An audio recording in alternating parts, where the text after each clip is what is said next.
Allison Josephs, thank you very much for joining me today on the Orthodox Conundrum podcast. Thanks so much for having me.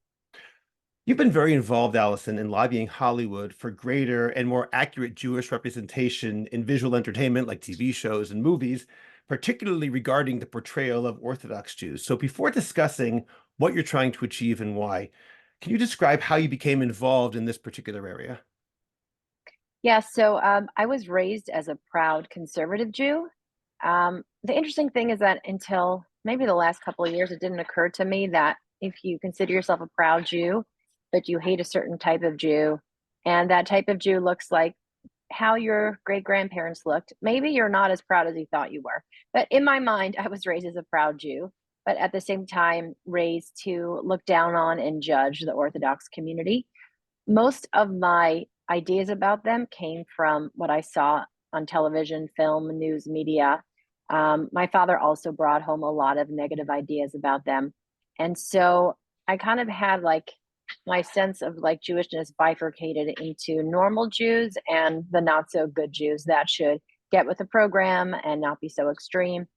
When I was 8, a father in my school had a mental breakdown, killed both kids and himself, and suddenly I was going to a triple funeral at 8 years old. And this tragedy in my town caused me to ask big questions about my own existence and the purpose of life. And to make a very long story short, by the end of this journey of existential angst and some insomnia and panic attacks, I connected with some Orthodox Jews, and the wisdom and the meaning and the purpose that I found in their lifestyle seemed to quench the thirst of my soul.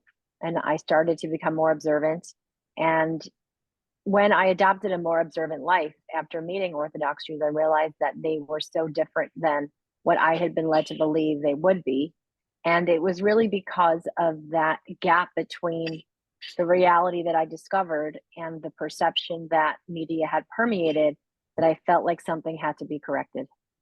So, Allison, that sounds like the primary motivating force you have now for trying to change the portrayal of Orthodox Jews comes from a place of wanting almost kiru in order to allow other people to not have those bad perceptions, or is it something else also?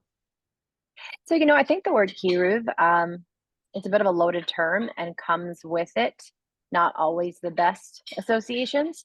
Kiruv, I think, should mean exposing people to accurate information and letting them decide what to do with it. It can sometimes mean, and people can sometimes associate it with being agenda driven. And so I want to separate myself from the latter meaning and clarify that the outreach that I'm interested in doing is about putting accurate and authentic information in front of people and trusting that everyone was endowed with free will and everybody gets to make their own decision as an adult. But we first need to know what it is we're even deciding about. And so it's really always been about correcting information. And I do think that the Torah sells itself. I do think that Torah Judaism sells itself. But at the same time, I think it's important to keep in mind that adults get to make their own choices. Okay, I certainly agree with that, and I'm on board with that entire statement. Let me ask if you also see negative portrayals of Jews in general in Hollywood, because obviously you've done a lot more research than most people in this area, or is it something that's specifically limited to Orthodox Jews, both in terms of your own work and in terms of objectively what's out there in terms of the portrayal of Jews in general? So there's definitely negative portrayals of Jews in general. I paid less attention to it, to be honest, for the first 15 years of our organization. And I did so because I made a mistake. I believed that, hey, there's Jews in Hollywood. Jews can tell the stories of their lives as they see fit. So if they had an overbearing mother, or if Hebrew school was boring, or if high holiday services were meaningless, who am I to tell them that they can't depict their lives this way? When we launched our Hollywood Bureau, which is our newest program that has reached Hollywood itself and where we're doing advocacy within the studios themselves, the original vision of this bureau was to be an Orthodox bureau. Very quickly on, we heard from Jews from across the spectrum of observance that they also felt like they couldn't control their own portrayals. They felt like there were fellow Jews in their own camps that were portraying them in a, inauthentic and negative way. And there were also non-Jews that were portraying Jews with tropes, and they didn't have a mechanism to fix that. And as soon as they reached out and said, we need to be a part of this advocacy too, it was so obvious that we had to broaden the tent. And then once I started paying attention, this is going back to 2021, I was actually horrified with what I saw. And we sort of break it down into three main buckets of the work that we're trying to do now. One is the vilification and, sort of the obsession with the Orthodox Jew leaving their identity as if it's a thing to celebrate for a minority group to be less of who they are, when if you put that dynamic on any other group, it would be the most offensive framework to view them in. The second bucket of issues that we're dealing with are just sort of those like age-old tropes, like the greedy Jew, the pushy Jew, the vicious Jew. We're seeing more and more examples of Israelis, especially, being depicted as bloodthirsty and vicious. And then there's sort of the third category, which is the Jew as white. And the reason that, I think we need to push back at this, not only is our diaspora more diverse than Hollywood would lead you to believe, with only sort of the focus on matzo balls and gefilte fish. We're actually all a people from the Middle East. And when there is this continuous portrayal of Jews as white Europeans and not as a people that were exiled to Europe and other places from the Middle East, it's a very subtle way to message people away from believing that we are indigenous to the land of Israel. And so that's something else that we need to push back on, and we are pushing back on. That's interesting because the first two tropes you mentioned, that idea of Jews leaving Orthodoxy and also the pushy, greedy Jew, unfortunately, that's very apparent to me. How is this whiteness of the Jew made into a trope? Like, where is that manifest, for example? So a lot of it is inauthentic casting. There is this now, like the question of who gets to play a Jew or who gets to play anyone. I think this is a bigger question that Hollywood needs to answer. The key for everyone else, the case for everyone else, is authentic casting. And when you have authentic casting for everyone but Jews, what that signals is that Jews are too privileged and too powerful to need the protections that these diversity and inclusion initiatives are providing. And that's not the case at all. Jews are actually an extremely vulnerable people. In fact, per capita, we were the most attacked minority group in the US in 2022, as per the FBI hate crimes report. So that's number one. By casting non-Jews often, and especially in lead roles and especially in female parts, we start to think that a Jew looks like a white European person. An example is in Karate Kid. You have this character, Terry Silver, who is blonde, kind of Aryan looking, very white. He's also maniacal and wealthy and, plotting. You hear the name Silver, and the truth is that that was from the original movie from decades ago. When I heard that, I was like, gosh, I hope this guy doesn't turn out to be Jewish. Well, they had an episode where he is plotting on Shabbat during Shabbat services, and that's explicitly said. And at the end of the scene, after discussing Shabbat services, Terry says shalom to the other Jew in the scene, which is just like, why did you do that? I don't see most of the things. I mean, I did watch Cobra Kai, but there's another Netflix movie called Do Revenge, where, again, a very white-looking character is the evil character, very rich, and then they make sure to have a Jewish star on him, and he uses Yiddish words. It's basically by the inauthentic casting or selecting, and it's not to say that no Jews look white or no Jews have lighter skin. Obviously, we are a diverse people. The other thing that, as an Ashkenazi Jew with darker skin, whose skin color has always been a topic of conversation, I've only come to realize in the last few years that I am not alone as a olive skinned or, darker skinned Ashkenazi Jew.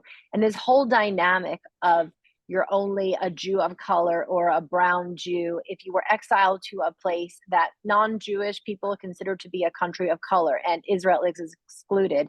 I mean, that's insanity. It's, again, just sort of like stripping the Jewish people of our actual identity.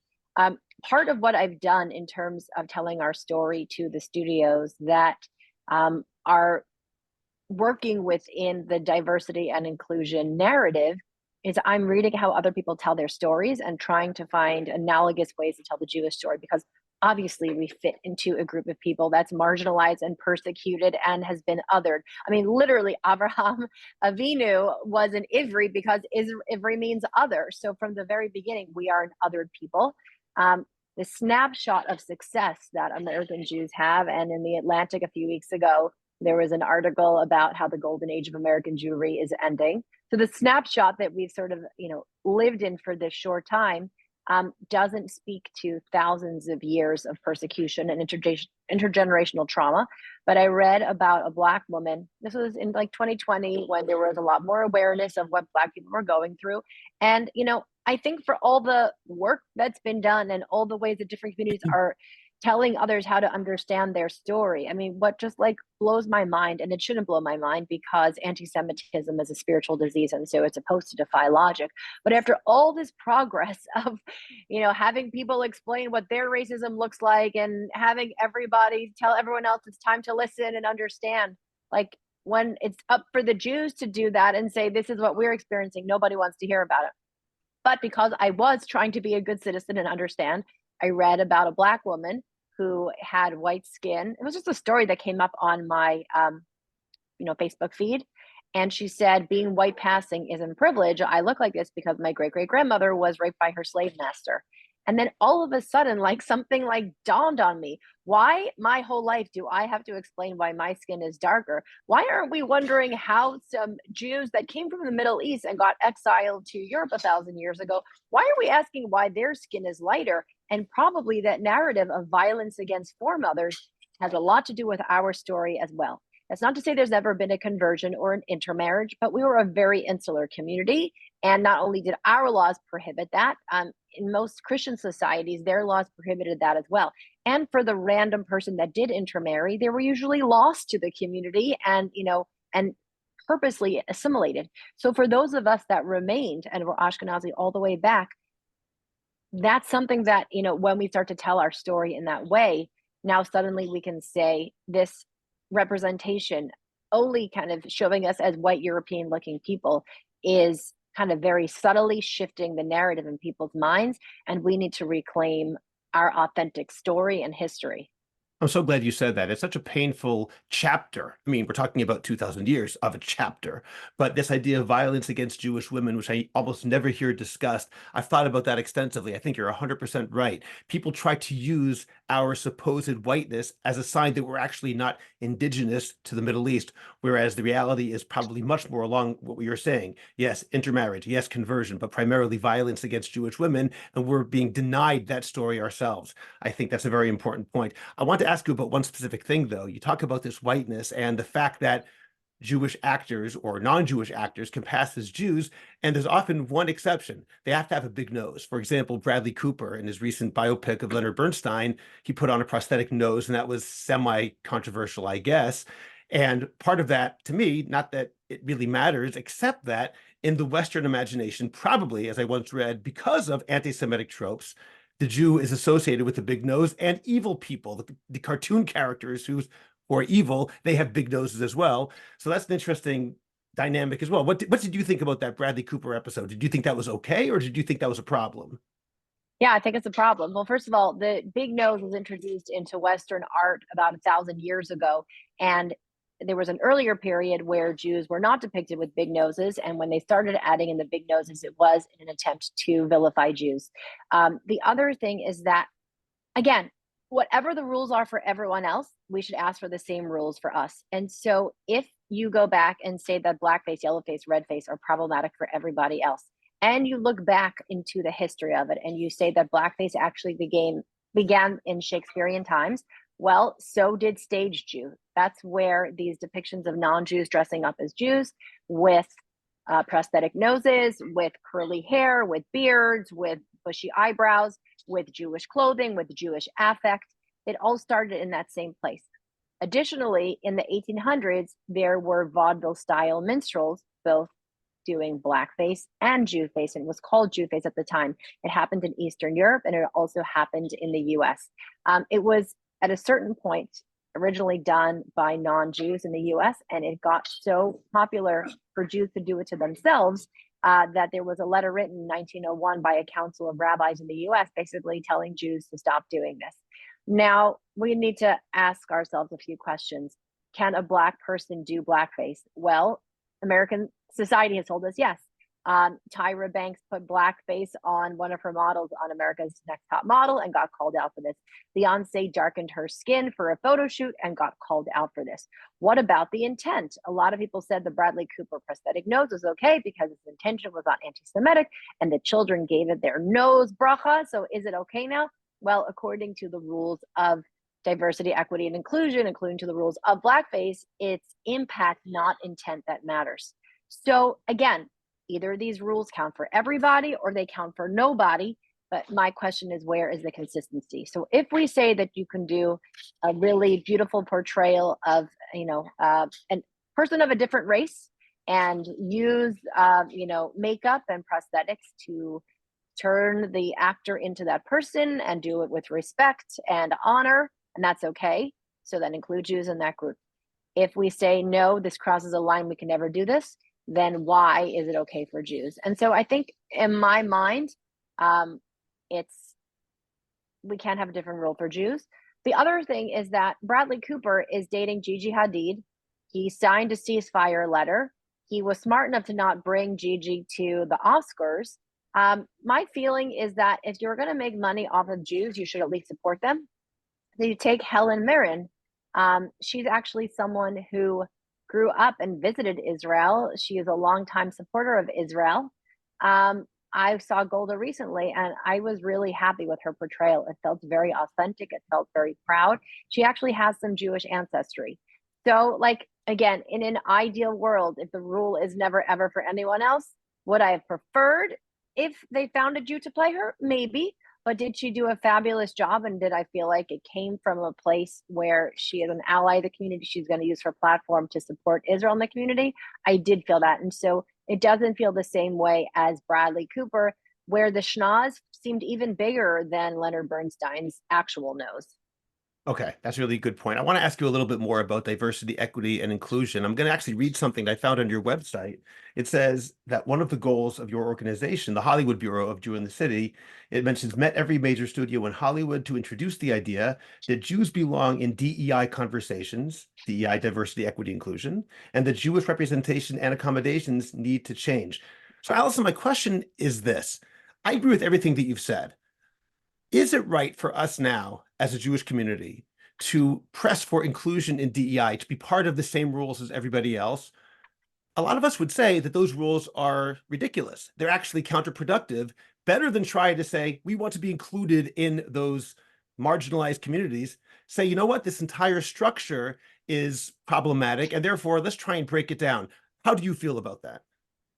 So I think that there is a robust conversation happening now in the country and in the Jewish community specifically about, do we try to modify what exists or tear the whole thing down and build something instead? There are people that are working on the latter. I'm part of the group working on the former, try to work with what we have. Where I see the toxic and poisonous parts of this dynamic is the E part, the equity part of DEI, because it's Marxism. And I think anybody that is willing to put in hard work wants to see people that actually be rewarded in a meritocratic system, not just have a certain quota. So I think that there's a lot of people of all ethnic and racial backgrounds that see that we get into a very dangerous place when it's sort of like numbers based and quotas based, and sort of these outcome itself having to be equitable, as opposed to trying to give people equal opportunities and trying to lift up people that had less opportunities or went through a more difficult time. That's number one. The other thing is that CRT, critical race theory, it's a lie. It's deeply problematic, and it is deeply anti-Semitic. The basic idea is that everyone is either an oppressor or is oppressed. And if you're one, you can't be the other. And when you kind of add it all up, they put Jews at the top of the oppression hierarchy. And it's too simplistic and too false of a model to hold true. Does it mean that certain people have certain privileges? Of course they do. If you're raised in a happy, healthy home, that's one of the best privileges that you can get. If you also have money to, to go on top of that, another privilege. Is there a certain privilege that people have if they're not stopped because of their race, or they're not ever going to be questioned about their skin color? I'm sure that's a thing that plays into, sort of the overarching picture of what a person experiences in their lifetime. But to simplify it, that if you are oppressed, you can't be an oppressor, is it's just stupid and ridiculous. And I think that we really need to destroy. And we can think about what privileges we might have, but again, I think anything that tries to boil things down to such a simplistic model is going to be problematic. What I do think is worth saving is that I think diverse spaces and diverse thought is a really beautiful thing. It's a Jewish thing. I mean, the entire Gemara is full of diverse opinions and thoughts, and that's sort of like the ethos of Judaism, to listen to different voices. It's sort of classical liberalism, and in a way, sort of this new model doesn't actually invite diverse voices or opinions in. It kind of like shuts down anything that goes outside the line or makes people uncomfortable. The other thing is that inclusion is a really nice idea. Obviously, there's a limit of what we can do to accommodate and include, but what we can do to create spaces where more people feel comfortable and more people are accommodated, it's really nice. And certainly as observant Jews, we want our spiritual traditions and rituals able to have a place within the workforce, within different communities that we're a part of. When it comes to authentic storytelling, there's a lot that this kind of framework gets right. There are fact sheets and trainings for executive producers and different creatives where they learn about the tropes and stereotypes that different communities are sick of seeing and hearing. And new storylines that kind of defy the stereotype are offered as just different ways to imagine seeing the community. And I think stereotypes for every group are based on some truth. I mean, that's why they're stereotypes. And I also think that by hearing some of the stories that we don't hear as often, people at home can see new ideas of what they could become. We don't want to just be stuck with sort of the worst, most extreme examples of each of our communities. We want to see some of the best examples because, as they say, you can't be what you don't see. And then they also, promote competent consultants to join into telling these stories. And they're involved in everything from, the concept of the original storyline up until marketing. Netflix, a little over a year ago, had a marketing poster where they put horns on Bernie Madoff when they did the series on him. If there was a Jewish consultant involved, they would have caught that and said, what on earth are you doing? You can't put a Jew in front of the Bull of Wall Street. Can't put the poster as a red devil poster. This is a 1,000-year-old trope about Jews. Without that, this was able to happen. And so I think we have to be careful about which parts of this framework are anti-Semitic and problematic, and which parts really, I think most people can agree on. And it's a better framework than what existed, before these ideas of diversity and inclusion were brought into the fore. You just said a lot that I want to comment on, but my first question is something that you said when you mentioned that they put Jews at the top of the oppression hierarchy. I'd like to ask who they is, meaning the trope, yet another one, the stereotype, is that Jews run Hollywood. And it's certainly true. There are a lot of Jewish people who are involved in the entertainment industry. Most major Hollywood studios were founded by Jews. Not that that has anything to do with them today, but there still are a lot of Jews in Hollywood. My question is, Allison, are a lot of these tropes coming from Jews themselves who are embarrassed of their heritage, Jews who are ignorant of their heritage, or is it happening despite the fact that there are so many Jews in Hollywood?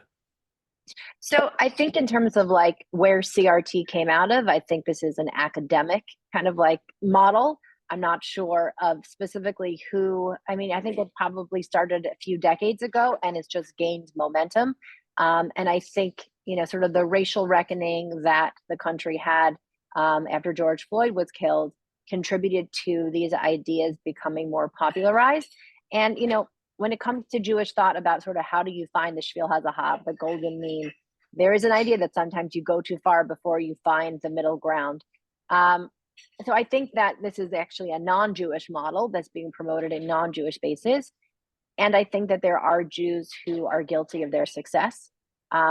We don't fit into sort of statistics that make sense. We don't fit into Nobel Prize winners that make sense. We don't fit into, and as a child, my mother, when we didn't have Torah as a way to inspire us, my mother would tell us this number of Jews are doctors and this number are lawyers and this number are Nobel laureates as a way to try to instill pride.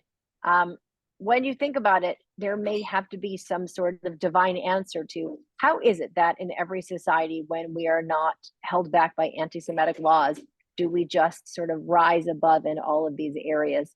But I do think that with that comes a certain segment of Jews that feel ashamed of success. And again, if success and power and money are vilified, and if this CRT model is to dismantle that, and there are some Jews that I think feel like they need to sort of sacrifice themselves on this altar, as opposed to saying, I worked hard, my parents instilled these values in me. It's not like we are some like waspy people that had land or wealth for generations and generations. I mean, what ends up happening is that like every 50 or 100 years, we have to sort of run with whatever is on our backs and then start up all over again. I definitely agree that there must be a divine answer to this. That's certainly part of my hashkavat olam, the way that I see the world, that the prevalence of anti-Semitism and at the exact same time, the success of Jewish people is something which can only be answered on a metaphysical level personally. I also wonder if when you say that some Jews who are embarrassed by that success, they sacrifice themselves on that altar of CRT or DEI, I wonder if really sometimes it's not so much sacrificing themselves as sacrificing everybody else, but saying, I'm one of the good ones. I'm one of the people that you can actually trust as one of the good Jews.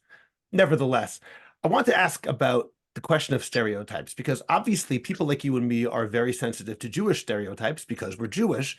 Is it possible that the same problem is seen in all communities? In other words, that people in different ethnic communities or religious communities are also troubled by the portrayal of their various groups. The reason that we don't see it, however, is because as Jews, we're going to see what we understand. And to us, that looks normal. We don't understand it's a stereotype or a trope. So how much is what you're doing being overly sensitive, so to speak, to specifics for Jewish people? Maybe I'll rephrase that in a different way. Not that it doesn't happen, but maybe it's happening across the board with all ethnic groups. How do we know that this is specifically a problem dafka in the Jewish community? It has been a problem for every other group. And it's interesting because years ago, before I knew that there was this dynamic of Hollywood bureaus, and I only discovered that other groups had been organizing with Hollywood bureaus for decades in most cases as a total accident. Since it's Adar, it feels kind of like a Purim story. I was trying to change people's perceptions of Orthodox Jews for years through social media, through sometimes making relationships with journalists. At one point, I sort of did an analysis and reached out to every Orthodox Jew I knew working in Hollywood to figure out how do we get on a consultants list. Seems like they have consultants for doctors and police officers. Is there a way to become Jewish consultants so we can help with these storylines? And I sort of exhausted the connections that I had and didn't come up with anything. In 2021, my friend and one of our advisory board members now, Melina Saval, wrote an award-winning article in Variety about how caricatures of Jews in television and film was increasing Jew hatred and leading to more anti-Semitism. And if we wanted to do something to stem the tide, we had to change how Jews are depicted. So I cold messaged her on LinkedIn. I said, this is great. We want to do something. What should we do? And she was like, I don't know what to tell you. Everyone's going to read this. Like Hollywood kind of just seems to be stuck where it is. And I said, Melina, I'll do something. What can I do? And just in passing, she mentioned a woman named Sue Obeidi to me. I Googled her and my jaw hits the floor. This woman is running this group called Muslim Pack Hollywood Bureau. They have relationships with every studio and network. They are putting proud and knowledgeable Muslim writers in the room. They are training the executive producers. They're putting culturally competent Muslim consultants in the room. And the thing is that I had actually noticed that stories for other groups had been getting better over the past few years. I had seen more diverse cast of characters. I saw, in This Is Us, the Black character, Randall Pearson, is the most academic in his white family. He's the best swimmer in his white family. On Jack Ryan, there's a Black Muslim character who stops in the middle of the day to daven Muslim mincha, although they have, probably 3 afternoon prayers. I was seeing that they were adding disabled characters to sort of normalize them, not focusing on the disability, but just sort of having them as part of the story, but this person couldn't see. And so I couldn't figure out how it was they were doing this. Well, I went onto Instagram to tell our fans that someone has to start this for the Jews, what this Muslim, community has started. And I accidentally tagged NAACP Hollywood Bureau when I was trying to tag MPAC Hollywood Bureau. And then I'm like, wait, the Black community has this too. At this point, I went to Google. I Googled Asian Hollywood Bureau. I discovered CAPE. I saw they all have 4 letters and we were Jew in the city. And I'm like, perfect. If everyone else is doing it but the Jews, it's not because one group knows more than we do. It's that Jews are too scared to have this conversation. And so that was why I started this for Jews. But yes, to answer your original question, yes, characters of all ethnic and minority groups were always depicted with more tropes and caricatures and in more cartoonish ways. And NAACP Hollywood Bureau was founded 70 years ago. Muslim Pac Hollywood Bureau and New Lap for the Hispanic community was founded 30 years ago. These groups have been doing this work literally for decades, but in the last several years, there's been a real push and a real interest to actually make more systemic changes, and society as a whole bought into it. The problem is that this progress that's been made never included Jews until we got into the ring and literally started the fight. Have you seen progress since you started that fight? We have. So at the Television Academy Inclusion Summit a year and a half ago, for 2 hours, they spoke about every marginalized group. This is a few weeks after the Kanye situation. And they were telling us, be brave, speak your truth. And after the end of the session, they said, did we forget anything? And my heart starts beating in my chest. And I'm thinking, am I going to tell a room full of diversity experts that they forgot the Jews? And I'm like, yeah, I will. And I pick up the mic and I'm like, I'm sitting here in your inclusion conference as a Jew feeling completely invisible. I give a little monologue. And by the time I'm done speaking, every Jew in the room walks up to me. They're not there for Jewish advocacy. They're there for women's advocacy or disability advocacy. They thank me and thank me for finally saying the thing that they've been so desperate to say. Many non-Jews are very appreciative, especially Black people. What ends up happening is that I get to write an article for Scholars and Storytellers, an academic entertainment group at UCLA, and sort of explain the Jewish story in progressive language. I was approached by a producer at ABC that did this beautiful storyteller spotlight on my life and our work.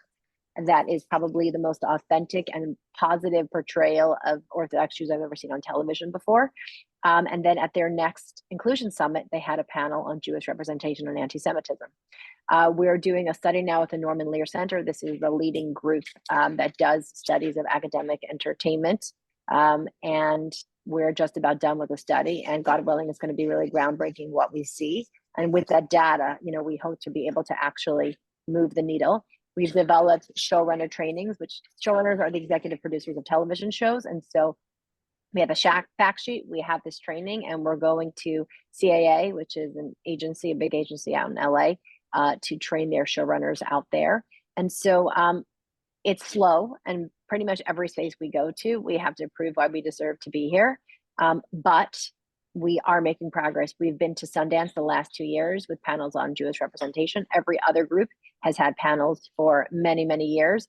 When we got there a year plus ago, we were the first group to have these conversations for Jews and bring this topic to the film community. So yes, we're making progress, but it's not easy.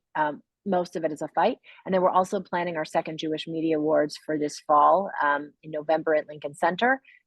We had our first Media Awards in 2022. All the other groups call out the bad and then also, sort of reward the good. So this is going to be our chance to highlight the shows and movies that are doing it right. That's fantastic. Let me ask you, before I ask you about who's doing it right, has there been pushback? You said it's still a fight, but has there been actual pushback where people say, what are you talking about? Jews are so overrepresented already.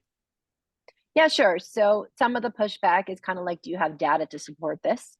And, those are some of the questions we got originally. And it was like, okay, we need to run those studies. We'll get back to you soon. So now having the study, I think, will be a lot more powerful. Some of it is taking meetings, but then sort of like, okay, now the next step is we'd like to come in and actually do the trainings. And, look, Hollywood is known for flakiness and taking a long time to hear back from people. So I have to also chalk that up to just kind of the Hollywood, speed as well. Um, I mean, we recognize that, it's going to take time to change people's perceptions of how things should be. The other piece is on hiring. There is definitely a sense, and this is talking to younger people, there's this older generation that still has power, the older generation, the Spielberg era, that, is known, can get movies and TV shows made. And you look at them, and there's this perception that Jews are running everything. What's happening to the younger generation is that they are not considered diverse. And so, as hires, people are doing hiring for different shows and movies, they are looking for sort of diversity candidates. They want that diverse mix of people involved with the project. And especially for Jewish men, for white passing Jewish men, this is kind of like the worst thing that you could be. And so, what's happening is that as that sort of spigot is closing, we're just getting less fresh, younger Jews into the mix. And so, if we need positive representation, authentic representation to tell our stories, to change how people think about us, by allowing less Jews kind of through the door, it's going to start changing what we're even able to do. So, this is something that we're thinking a lot about. How do we get more Jews in the room?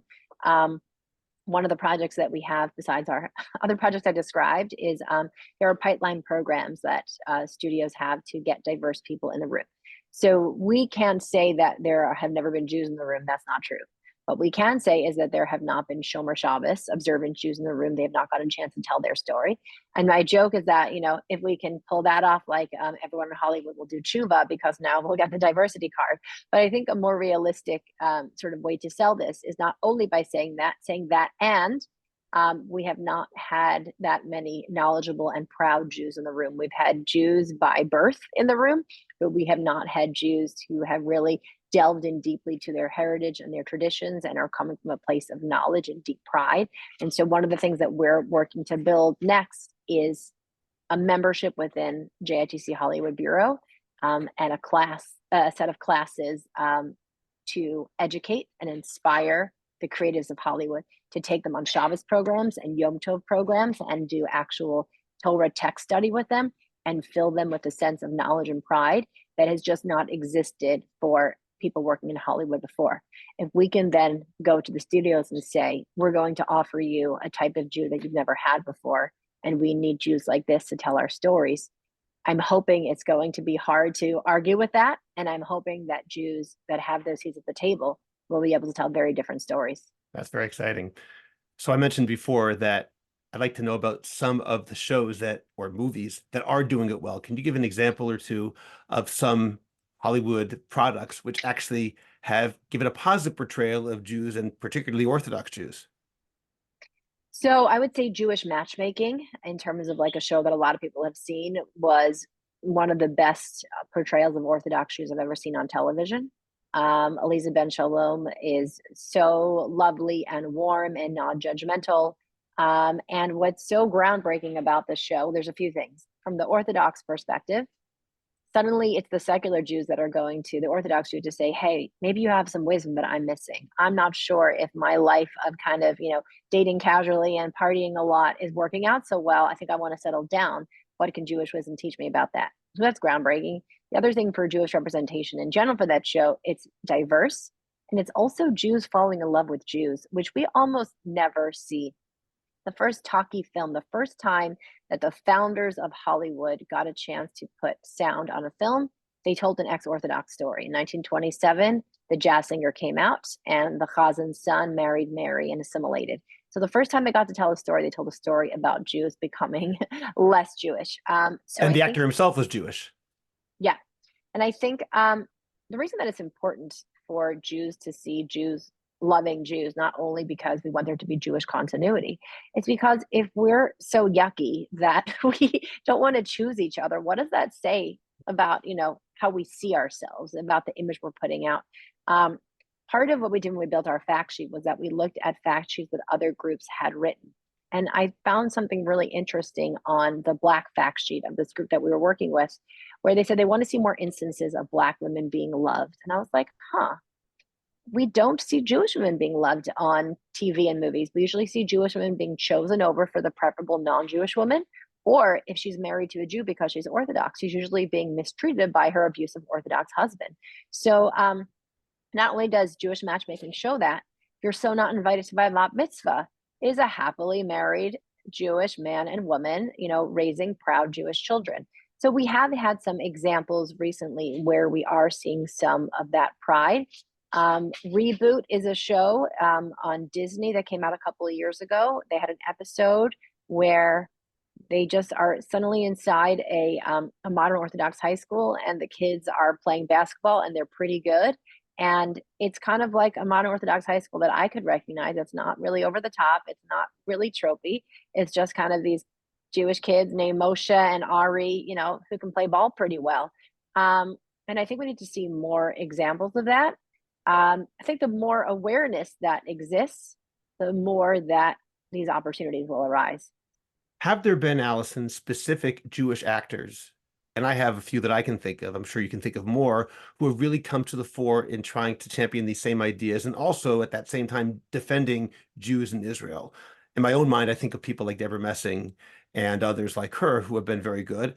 Can you give some examples of some people who are models of Jewish pride and who have been emphasizing the right things, so to speak? Yes, so Deborah Messing is terrific. She had not been to Israel until October 7th. It's a pretty fascinating thing to have your first trip to Israel, come on such a horrific event. But I do think that October 7th has woken a lot of Hollywood Jews up to the point where what they thought before, that I can just stay quiet and blend in and become American, and this sort of hatred of my people will finally be over. I think what many of them have woken up to is that the hatred of the past is here now in the present, and we won't do okay staying silent. It's time to speak up. So Deborah's been great. Michael Rappaport, a couple of our new advisory board members, Brett Gelman from Stranger Things, Jennifer Goodwin, who's been in a bunch of different TV shows and movies like Walk the Line and Once Upon a Time. They've also been very vocal. There's kind of like a handful that are very vocal. Mayim Bialik Some as that well. are, oh yeah, Mayim, obviously, yeah. I mean, but the thing is that Mayim has been vocal for years now, not just about Israel, but normalizing, Orthodox practice. Mayim's doing Hafrashas Challah on Instagram. Like, no one has ever done that before. Mayim, dressing modestly on the red carpet, talking about mikvah or going offline for Shabbos. Yeah, Mayim has been in a class of her own for many, many years, but sort of this new awakening since October 7th has gotten a bunch of Jews. Juliana Margulies, has been very outspoken as well. Thank God there is more and more awareness and more pride. I know we have very little time, but I want to ask you about October 7th. And the answer might be it's too early to tell. As you said, Hollywood does move sluggishly. But since October 7th, we're coming up on almost, believe it or not, 6 months. Has anything gotten better or worse in Hollywood in terms of portrayal of Jews? Obviously, in the world, in the news world, at least coming from the Israeli perspective, it seems that things are pretty awful. Has that been manifest in the entertainment world as well? So we put out a letter in December, or was it early January, maybe early January, calling out the Motion Picture Academy for excluding Jews and their new diversity standards. We got 450 signatures, and about 70 of those signatures of people working in Hollywood were top executives and celebrities like David Schwimmer, Deborah Messing, Jason Alexander, and then top agents, top just executives of different studios. I don't think that this letter that I wrote, which did not mince words. I mean, it basically said that Hollywood was founded on internalized shame and internalized loathing, self-loathing. It said that, if we're here to correct historic wrongs in this DEI framework, then Jews have been wrong from the beginning because our portrayals have been caricatures. Only a certain type of Jew has been welcomed in Hollywood, sort of the tamped down, toned down Jew. The flagrantly looking or observant Jew has never been welcomed there. And we basically called on the Motion Picture Academy to not only see Jews as a diverse group, which we are, but also help create a framework where we too can have authentic representation and accommodations. And seeing the number of people that signed it, and now that we followed up with and had follow-up meetings to talk about, hey, this is where we're getting stuck. We want to keep moving the needle. Can you get us a meeting here or there? That's been super helpful. So it does take time for projects to get developed. The other thing to note is that not only are we trying to prevent the tropes, and I see the work that we're doing as sort of like mitzvos. We have our lo taseh and our aseh. So we want to prevent the bad stuff, and then we want to push in the good stuff. So not only, has the bad stuff been prevalent, it's very hard for positive Jewish content to get greenlit, even for top people working in the industry. And so I think there's more awareness that people that fund content need to fund proud, authentic Jewish content. Allison, my final question is about something that happened recently at the Oscars when Jonathan Glazer, the director of the Oscar-winning The Zone of Interest, which is a film about Auschwitz, said, I'm going to quote him, our film shows where dehumanization leads at its worst. It shaped all of our past and present. Right now, we stand here as men who refute their Jewishness and the Holocaust being hijacked by an occupation which has led to conflict for so many innocent people. Whether the victims of October 7th in Israel or the ongoing attack in Gaza, all the victims of this dehumanization, how do we resist? Now, admittedly, he phrased that very awkwardly in such a way that what he actually was saying was not refuting his Jewishness, but refuting Jewishness being used in the service of dehumanization. But that's not really my point. My question for you is, I was really bothered by the fact, not so much that he said that, which was troubling, but that he got an ovation. People applauded it. It sounded like people in Hollywood agree with whatever it was that he was saying. Is that a sign that things are getting worse, or is there some hopeful message that we can say, no, it's not really as bad as it looked from that moment? I mean, I think things are getting better and worse simultaneously. I think that the normalization of hating Jews openly is getting worse.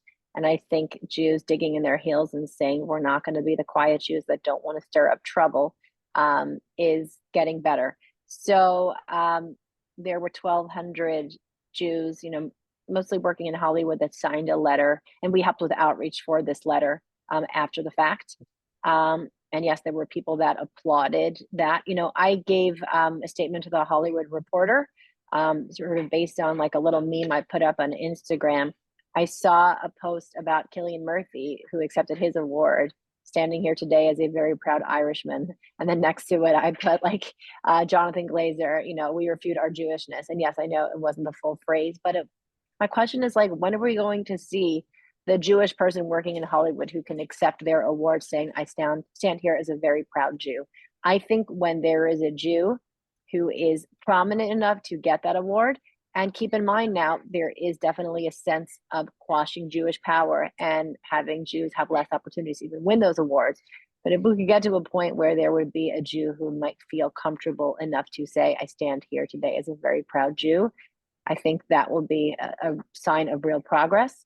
But we're going to have to keep fighting to get, to get someone like that up there and confident enough to be able to speak like Cillian Murphy did. Okay, well, if anyone could do that, Allison, I think it's you. I've been a fan of yours for a long time from a distance, and it's really been an honor to be able to speak with you today, and I appreciate your spending the time with me today. Thank you for joining me. My pleasure. Great talking to you too.